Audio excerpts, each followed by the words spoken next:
دا ورو ډېر ښایسته سوال کړی دی. یو سړی څاروی حلالوي، عام څاروی حلالوي او دی د جنابت په حالات کې، نو څاروی حلالولی شي او که نه؟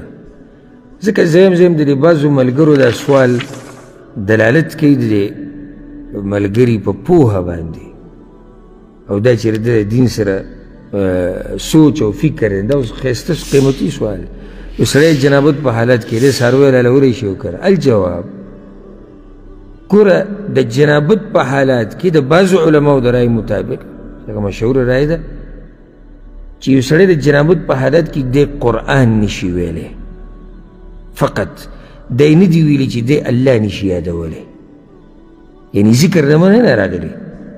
یو سړی دی هغه د جنابت په حالات کې د استغفر الله ویلی شي، ویلی شي سبحان الله دې وویل الحمدلله، اذکار ویلی شي، خو څه به نه وایي؟ قرآن تلاوت یې نه کوي. اوس څاروی چې حلالوي نو بسم الله به وایي که نه؟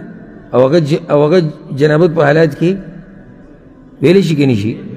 ویلی شي. بله خبره دا ده، دا جنابت دا خبره غټه ده که کفر غټ دی؟ داسې نه څوک دا وایي جنابت دا قیصه غټه ده. کفر غټ دی. که یو کتابي راولګي، کتابي اهل کتاب د الله په نوم باندې یو څاروی حلال کړي، ته خوړی شي که نه شي خوړی؟ خوړی شي.